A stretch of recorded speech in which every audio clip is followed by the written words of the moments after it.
Janganlah menangis, pegang tanganku, terus berjalan. Dalam hati perlu berteman, supaya jiwa tidak terleka, dunia yang menjadi idaman.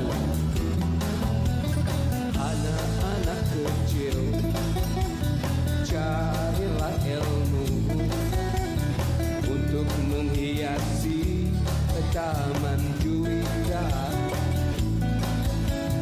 Luncurkan cita dan impian, hiasi dunia dengan senyuman, biar manis dikenang berzaman. Jangan hiraukan duri menikam,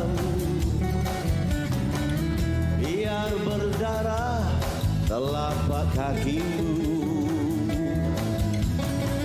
Parakan perjuangan akal fikirmu,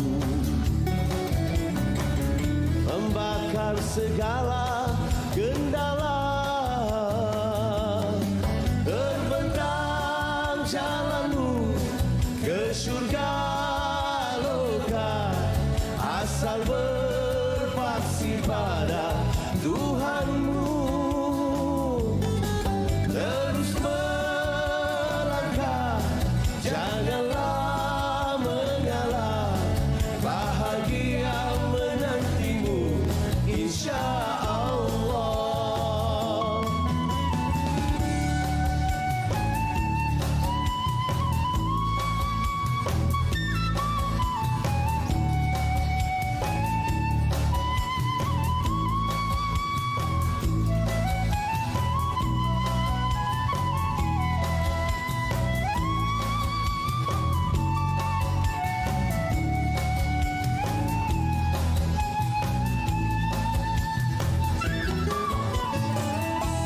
Jangan hiraukan duri menikam, biar berdarah telapak kakimu.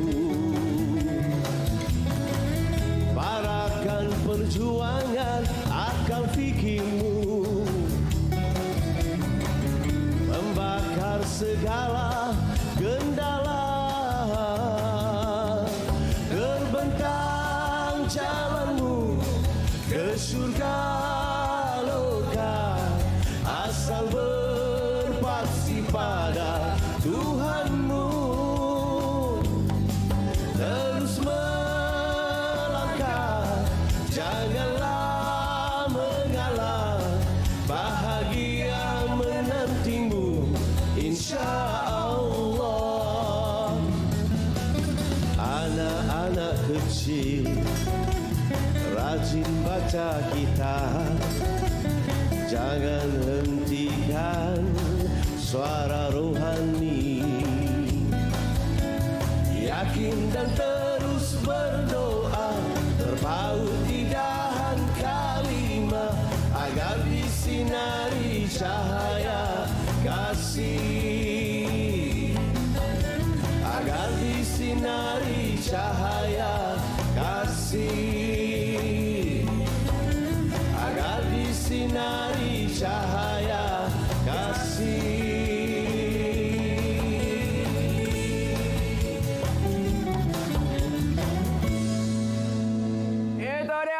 persembahan mantap daripada dua orang kanda saya. Siapa dia kalau bukan Ismail Ahmad dan juga ya Allah kanda Siso Kopratasa. Terima kasih kedua-duanya sudi untuk menceriakan cerita kita semua. Terima kasih kanda-kanda. Terima kasih. Ya, tadi tajuk lagunya adalah anak-anak kecil ya. Anak-anak kecil daripada liriknya baik-baik liriknya, banyak pesanan yang tersurat semuanya ada lengkap. Tapi selalunya kalau kita bukannya darah seni ini, kita perlu mendalami lagi kalau yang tersirat di sebaliknya. Tapi yang tersirat dan tersurat itulah yang perlu kita bincangkan nanti. Tapi sebenarnya daripada melodi inilah penyatu, iaitu tajuk kita pada malam ini, iaitu melodi adalah penyatu. Penyatu apa? Penyatu kaum, penyatu perpaduan dan juga penyatu supaya kita ini sentiasa kekal harmoni aman sentosa di negara Malaysia tercinta kita. Dan juga buat penonton cerita kita semua, anda bersama dengan saya daripada pukul 9 malam hingga 10 malam. Pastikan anda kalau nak hantarkan pandangan ataupun cadangan, anda boleh hantarkan ke Facebook mana? Facebook Berita_RTM. Baik, lebihlah elok kalau kita nak sambung borak ni kan, borak-borak santai ni, kita dah ada tempat dah sediakan untuk kanda-kanda. Boleh tak? Boleh. Mari kita persilakan. Mari kita jemputlah. Dah ada air kat situ. Kita ada air laici hari ni. Air laici. Teo laici pun ada. Terima kasihlah siapa yang sediakan air ni. Okey. Silakan duduk. Betul laici. Alhamdulillah betul-betul laici kan.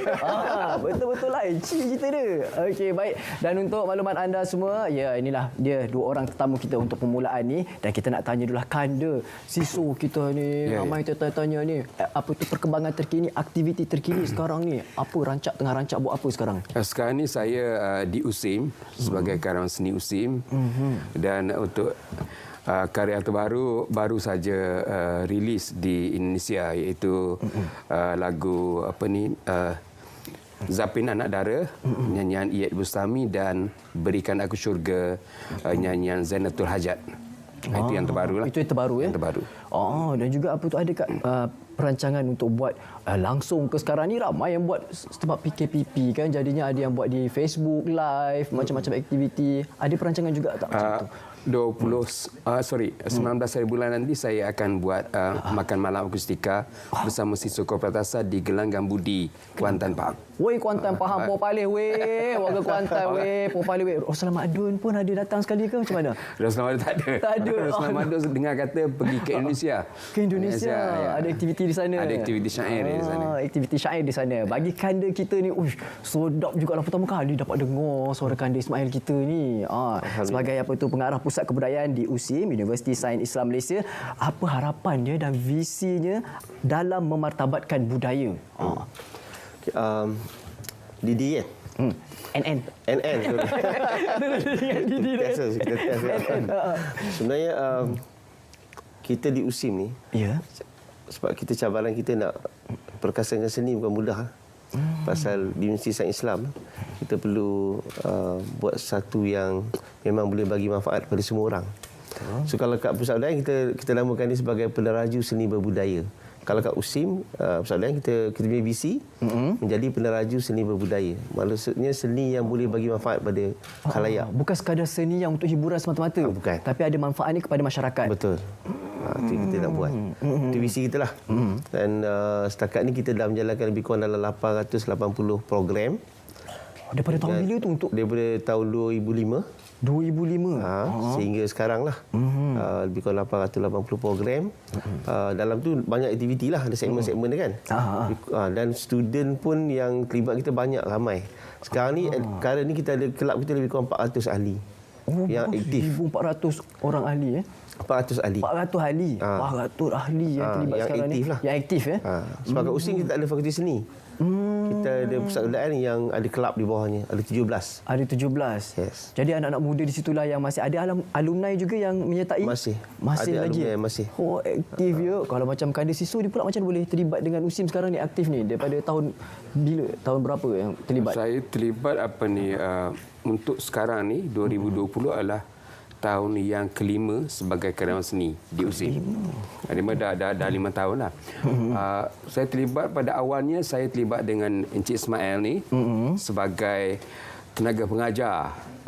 Satu benda yang memang jarang orang terfikir ada, tapi kami adakan dan kami anjurkan, iaitu mengajar banduan menulis puisi patriotik. Mengajar banduan, nulis puisi patriotik. Lirik patriotik. Lirik. Sebagai terapi juga bagi saya lah. Sebagai terapi juga. Terapi untuk mereka menyintai negara, menyintai bangsa dan juga menyintai diri sendiri.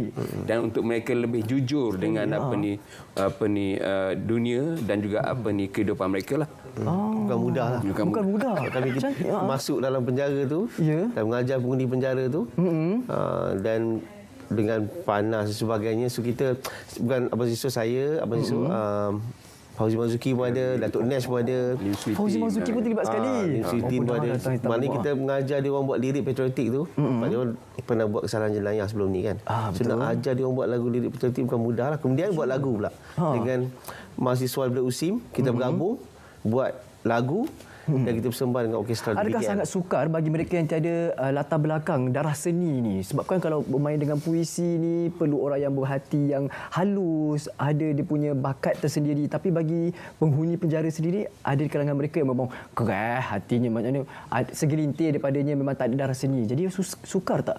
Ada sukar, ada yang senang. Sebab ada setengah tu dah ada background. Setengah tu tak ada. Yang susah tu bila dia nak buat lagu lah. Sebab melodi, kalau macam kita kat luar, kita boleh rakam dengan alat bantuan rakam lah. Maksudnya kita boleh guna handphone kan. Tapi kalau dalam penjara tu mana ada handphone. So dia terpaksa menyanyi. Tak dibenarkan kan? Dia terpaksa menyanyi berulang kali supaya dia dapat ingat sebelum keesokan hari bila kita masuk, jadi kita menulis notasi lagu kan. Jadi dia perlukan masa. Dia kena ada skill juga nak mengajar tu pun. Bukan ada skill juga, bukan sembrono je. Lah. Kena ada approach yang pendekatan yang digunakan kan. Pendekatan yang berbeza. Aduh, macam mana pula dapat tercetusnya idea tu? Macam mana boleh terfikir, macam mana dapat terlibat bekerjasama dengan ahli-ahli penjara? Bagi Yalah, pasal sebenarnya dulu sebelum saya di USIM, saya berkhidmat di jawatan penjara lah sebagai inspektor dululah. Jadi bila kita dah keluar, kita cuba cari cabaran baru. So kita rasa ini memang satu cabaran lah. So kita dah menghasilkan lebih kurang 300 lagu actually dengan dia orang sebab selama beberapa tahun, 5 tahun tu kan. Dan disiarkan di RTM pun sebenarnya. Sebab kita buat dengan orkestra di BKL, final dia tu disiarkan di RTM. Disiarkan di RTM. Alhamdulillah. Jadi kalau tengok sendiri, kalau bagi Kanda Ismail sendiri, bagaimana feedback ataupun pandangan daripada orang sekeliling masyarakat bila dapatnya satu idea yang boleh kita bagi, kiranya idea ni memang sangat jarang. Bukan semua orang terfikir. Tapi pendekatan yang digunakan tu menggunakan seni, melodi. Jadi bagi saudara Ismail sendiri, macam mana pendapat daripada orang ramai? Kalau orang ramai, dia orang memang macam kagum lah pasal penghuni penjara itu boleh buat dan kemudian boleh keluar dan menyampaikan lagu dia bersama orkestra. Dan bagi mahasiswa sendiri, sebab mereka pun terpaksa masuk ke dalam penjara untuk berkolaborasi ni, kita nak kena berurusan dengan penghuni penjara lah. Secara berdepan. Sebab kalau mahasiswa buat lagu, penghuni penjara buat lirik. Kalau mahasiswa buat lirik, penghuni penjara buat lagu. Jadi dia ada kolaborasi yang erat lah. Jadi bukan mudah lah nak berdepan dengan tu dan nak bercakap dan sebagainya. So kita train dia orang ada confident. Communication skill pun perlu ada. Mahasiswa pun rasa macam satu cabaran jugalah. Kalau penghuni penjara, cabarannya nak buat lagu lah. Tapi kalau mahasiswa, cabarannya nak berhadapan tu. Tapi bagi saya yakin lah, memang kalau mahasiswa sekarang ni memang sukakan cabaran. Itulah mereka yang suka sahut kan. Sebenarnya ada cerita dengan Abang Siso ni lagi kita nak tanya ni. Kanda Siso kita ni berkaitan dengan Calon Gemilang ni. Tapi nanti dulu sabar. Ui, makin rancak dah sekarang ni. Kita ada pesanan seminit bersama dengan kekanda saya juga. Siapa lagi kalau bukan Ustaz Samsul Leban. Mari sama-sama kita saksikan.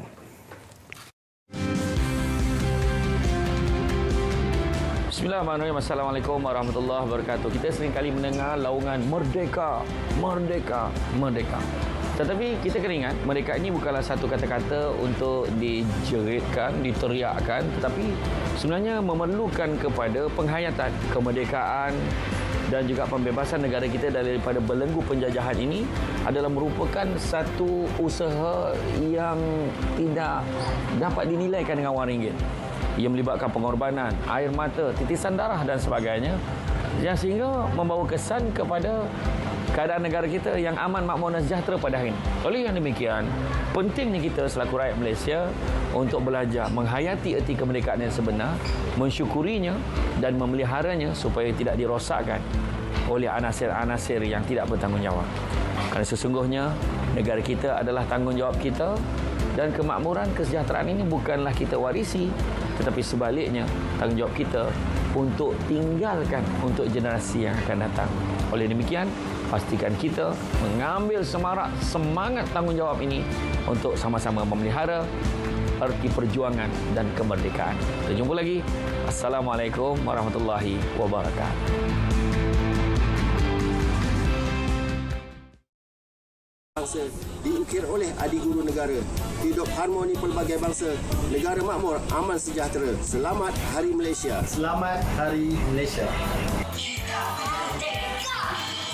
Oh, semangatlah Abang Siso kalau dengar lagu tu. Itulah yang nak kaitkan. Lagu Jalur Gemilang. Wah, itulah buat semangatnya. Kita nak tahu cerita sebaliknya adalah kolaborasi bersama dengan arwah Pak Ngah.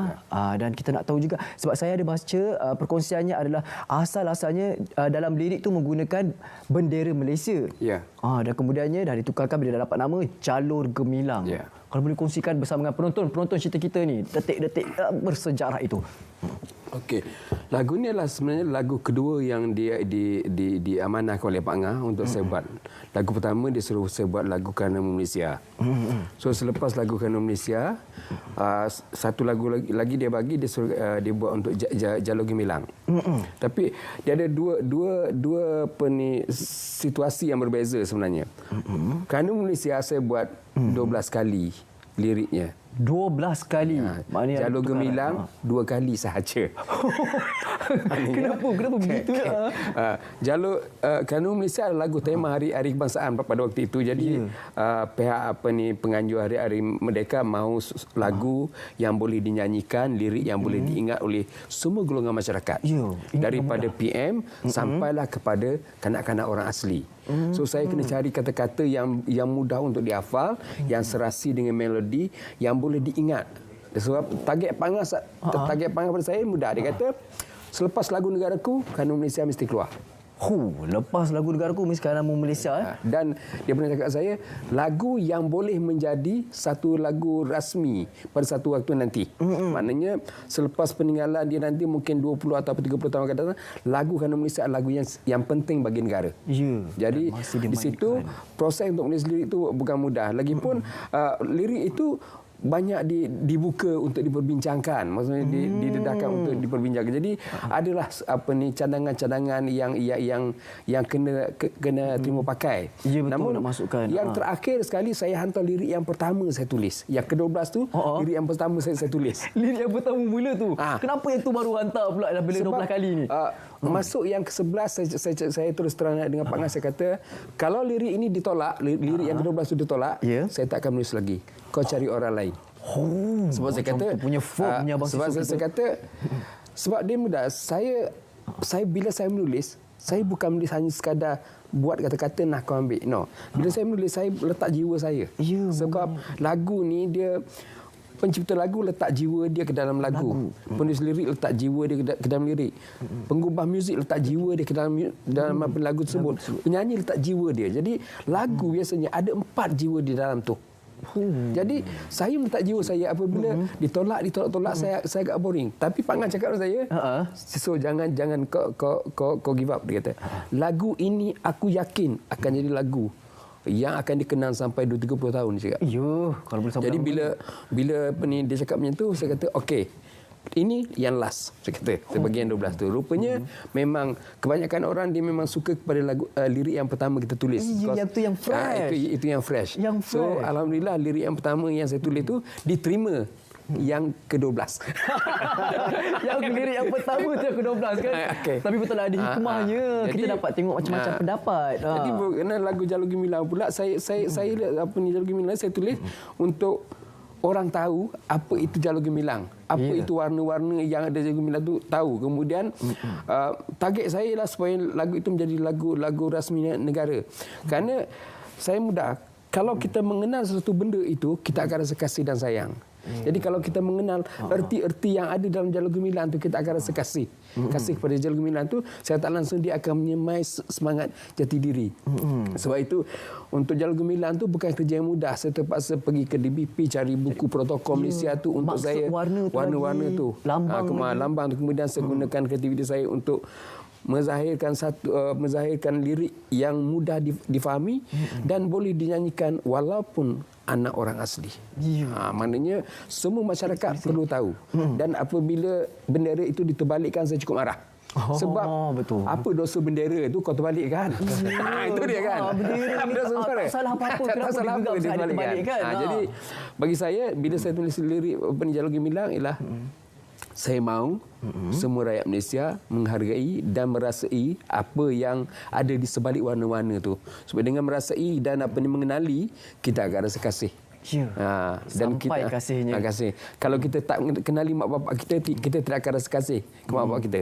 Kalau kita kenali, kita akan rasa kasih. Kalau kita kenali Jalur Gemilang, kita akan rasa kasih pada Jalur Gemilang dan kita akan bangga menjadi seorang warga negara Malaysia. InsyaAllah. InsyaAllah yang itulah tu. Tapi nak tanya jugalah kan, sebab 2 kali je dia buat lirik tu, maknanya kali yang kedua tu dia dah sembut macam ayat sebelum ni ke? Ni kali kedua ni memang yang terakhir. Ke tak ada? Kali pertama saya tulis dah perfect dah. Kali kedua lepas tu kata, Siso, aku rasa ada satu ayat yang salah lah. Saya kata, ayat mana tu? Tu dia kata. Penggunaan biru tu serta hijau. Saya kata, mana ada bendera Malaysia hijau? Tukar hijau saja. Tukar hijau saja. Itu aja ditukarnya. Lepas tu bila dah present kepada menteri terima, tak ada apa-apa perubahan lagi dah. Maknanya 2 kali saja. Tukar apa hanya hijau ke biru saja. Tukar hijau kepada biru saja. Itu aja yang kecelapannya. Perubahan sedikit saja. Tapi ni suka juga dengan Kanda Ismail ni sebab perjuangan dia di USIM pun kita nak tahu juga macam mana penerapan nilai-nilai perpaduan ni melalui melodi kepada anak-anak generasi muda. Kalau saya, sebab kita 6 orang karyawan seni dekat USIM sebenarnya. Selain daripada Siso, kita ada Fauzi Mazuki, ada Datuk Nesh, ada Fitri Yahya, kita ada Sharifah Khasif dan kita ada Razin. Khasif pun ada juga. So mereka ni adalah pakar yang bantu kami untuk menjayakan misi itu. Pada dakwah kepada mati cultural. Society. Lengkap di situ gabungan tu. Kita kena bagi sebab selalunya kalau orang ingat Islam tu mesti nasyid, mesti qasidah. Saya rasa seni itu memberi kita peluang untuk kita menyampaikan mesej-mesej yang lebih bersifat sederhana dan macam lagu tadi. Maknanya bukan nasyid tapi lagu tadi juga menyampaikan mesej-mesej yang baik. Kat USIM kita buat macam tu. So, kita ada ramai pelajar yang kita ada bakat dan kita minta mereka sampaikan.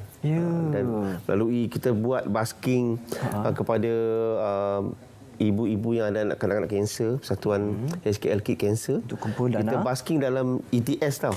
ETS. Bersisa boleh sekali. Dengan kelajuan 200 km sejam tu kita basking dalam tu. Daripada sini ke Alostar. Sini ke Alostar tu. Masa 31 Ogos. Cantiknya. Saya panggil Siso, Datuk Nes sekali. Dalam train kita basking. Sampai ke sana dengan kerjasama KTM lah. Sampai ke sana. Juga ada baca puisi. Baca puisi juga. Meriah. Kemudian ada Presiden HKK Cancer sampaikan amanat tentang kanser bila kita ada keluarga yang ada kanser dan sebagainya. Dan kita ada kuis dengan kalangan penonton. Bukan mudah lah kita nak basking dalam train sebab kita nak gerak-gerak kos ke kos. Satu tempat ke satu tempat tu. Kos ke kos tu kena ada strategi kan, kena buat simulation dan sebagainya. Itu antara pendekatan selain daripada masuk penjara tadi, pergi ke ETS, pergi keluar negara, kami juga pergi ke Banten, sampaikan misi-misi kemanusiaan.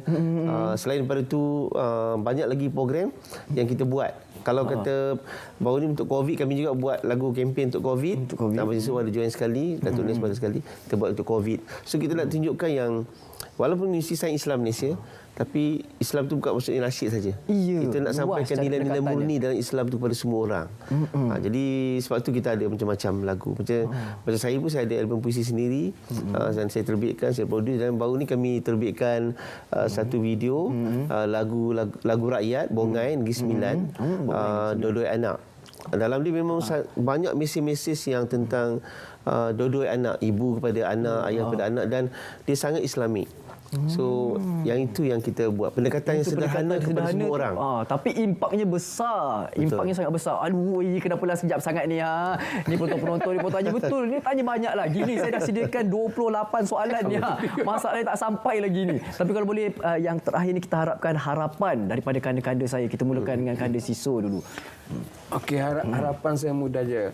Pertama sekali bila kita mendengar lagu patriotik, cuba kita hayati dan kita bertanya pada diri kita, apa yang dah kita buat untuk menyemaikan jati diri kepada diri sendiri, kemudian kepada anak-anak kita, kepada masyarakat kita, seterusnya kepada negara lah.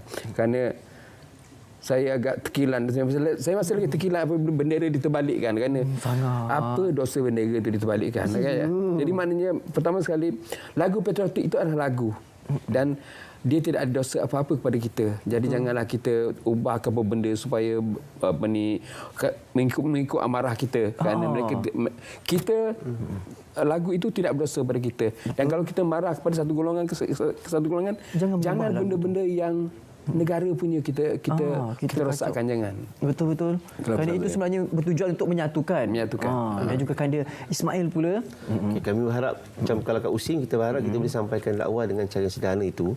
Dan juga kita boleh mendekati ramai lagi kelompok-kelompok masyarakat untuk kita sampaikan atau kita berkongsi pengalaman dan juga kita mendapat ilmu-ilmu baru. Jadi kalau saya di USIM, saya bergerak rapat dengan karyawan seni sebab kerana mereka merupakan pakar. Jadi kita cuba dapatkan ilmu mereka, kongsi dengan pelajar, mahasiswa dan kita pulangkan kembali pada komuniti. Kita sharing ilmu, sharing knowledge dan sebagainya. Dan kita juga ada program kita pergi ke sekolah-sekolah dan kita duduk dengan masyarakat kampung. Dan itu yang menunjukkan bahawa seni itu actually dia bukan tentang hiburan actually. Seni merupakan satu manifestasi pemikiran pengkarya tu. Dan medium juga untuk menyampaikan mesej. Macam tadi lagu Jalur Gemilang, lagu Kerana Malaysia, setiap tahun walaupun ada lagu baru, masih lagi dimainkan. Betul.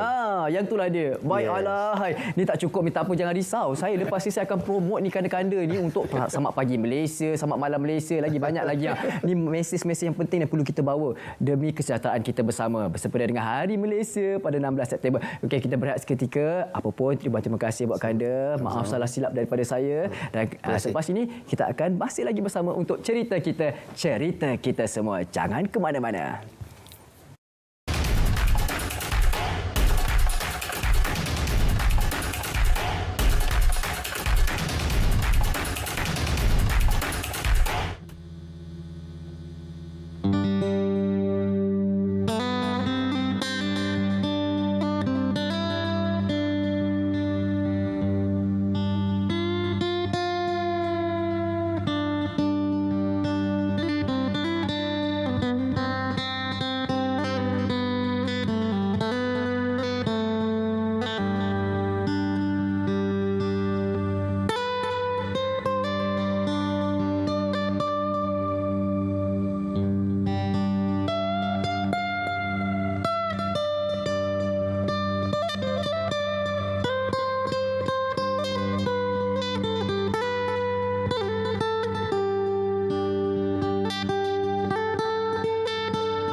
Persatuan Sapek, lagu untuk Puteri Santubong dan juga Sayang Kinabalu. Oh, ini sahabat saya pula kali ni. Pak Khabar kita teh lama asyik nemu lah. Lama tak jumpa. Oh, lama. 2 tahun lepas tu. Wah, kelakar Sarawak.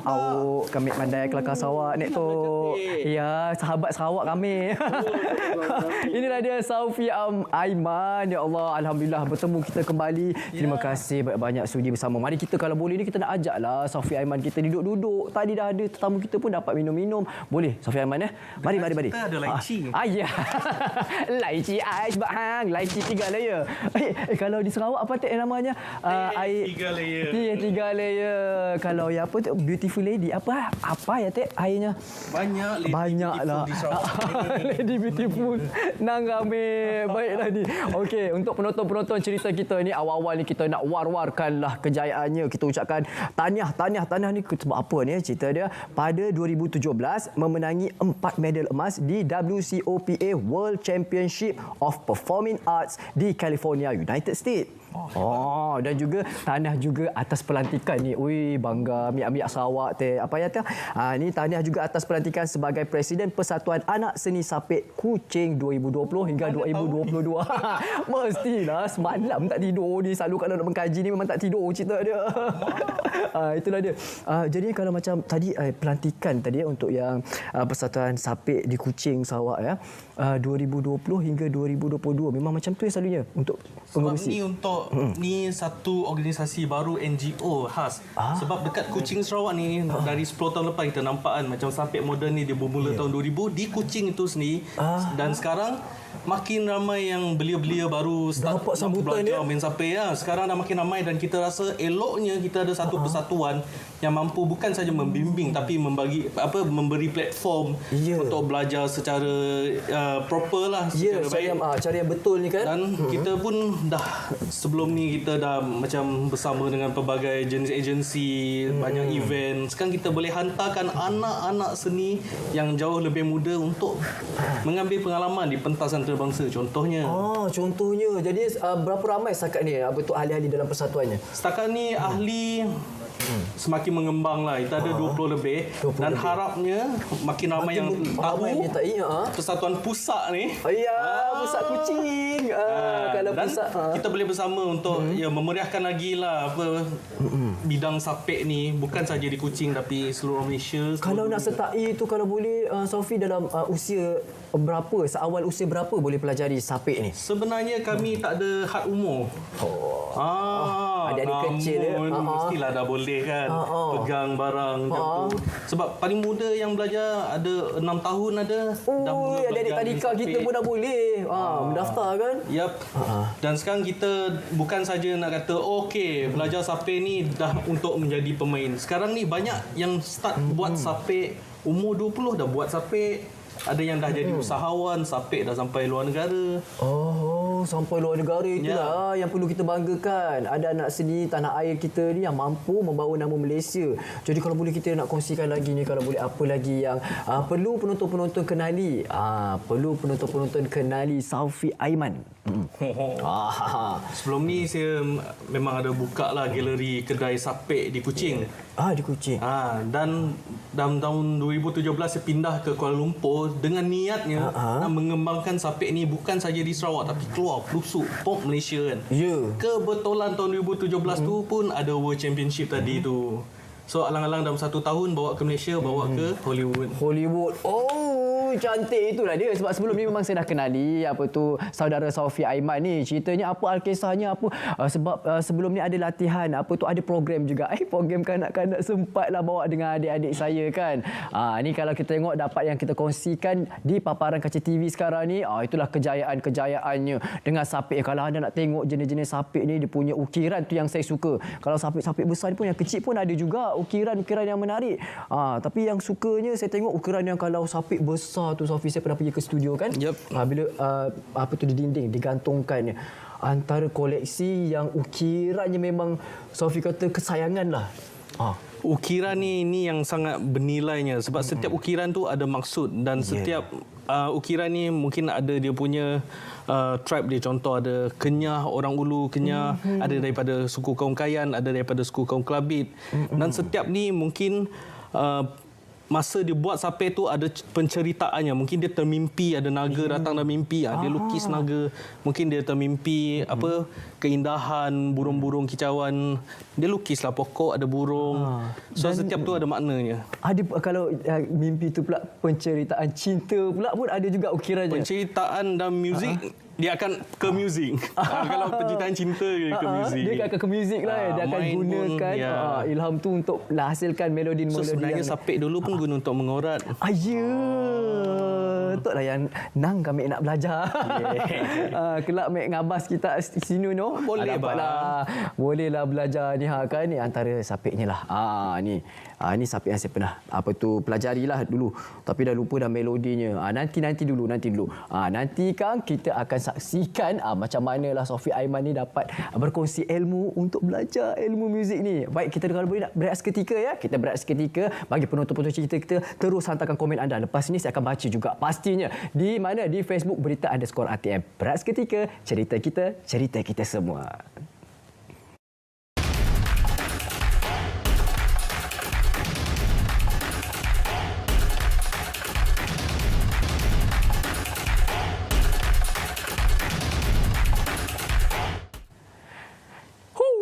Cerita kita semua kembali lagi bersama dengan saya Double N dan juga Sophie Aiman. Inilah yang saya dapat pegang ni. Dia dah sapek yang kecil.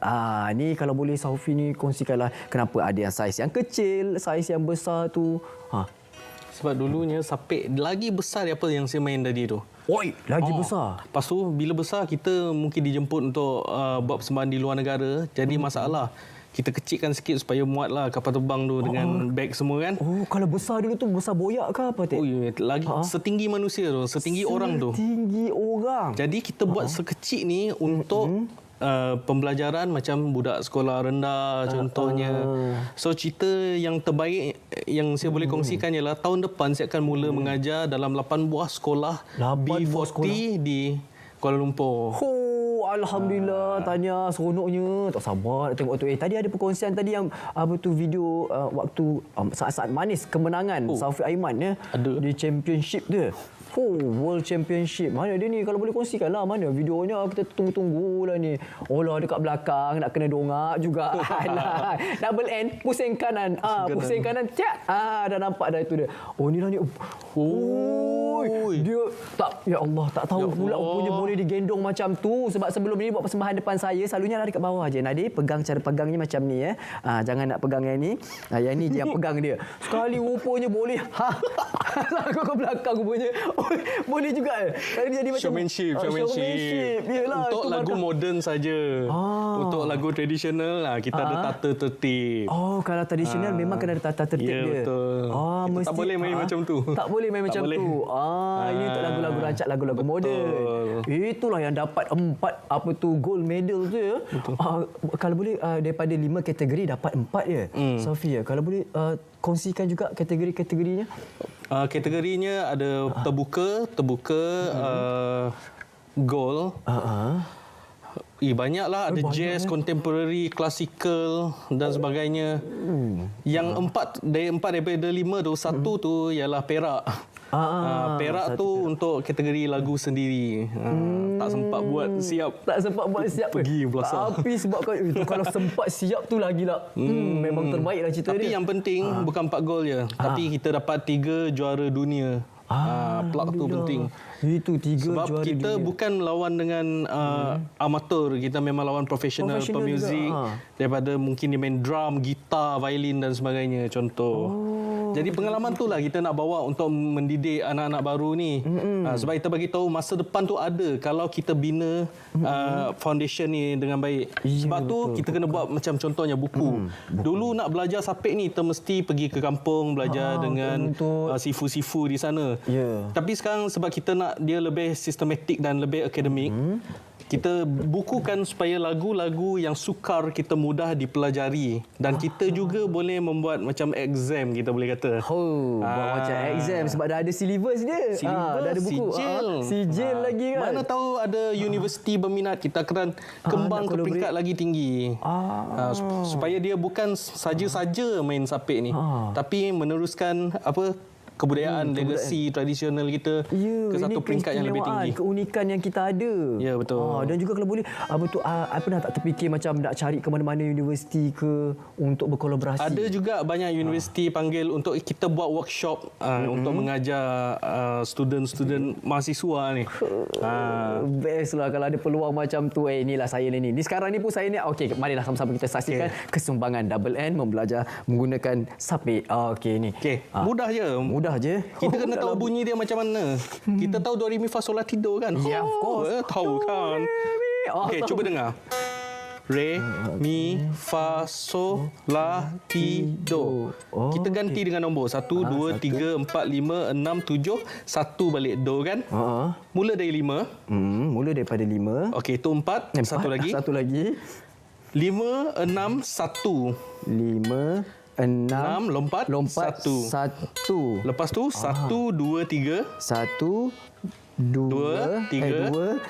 3, 2, 1. 3, 2, 1. 1, 6, 5. 1, lompat 6, 5. Macam tahu mana? Alhamdulillah ingat balik. Ingat balik. Dia dah lupa je lah kalau dah 2 tahun. Sebenarnya cikgu dah marah lah. 2 tahun lepas belajar. 2 tahun lepas belajar tapi tak ingat kan. Macam tu lah cara dia. Jadi daripada asas tu, kita tambah dengan drone. Tahap ketiga, kita tambah bunga. Tambah bunga dia. Baru jadi sapek yang sempurna. Kalau macam Abang Jambul ni belajarnya tahap satu ni juga. Tahap 1 ni juga. Nanti kan kalau belajar yang lain kan tengok lah pening lah, kepala berpinau pula, mata berpusing kan. Tapi tak sabarlah pula nak tengok persembahan. Daripada sahabat saya ni. Tapi yang penting pada anda semua, ni nak dengar juga, kita nak bagi pesanan bersempena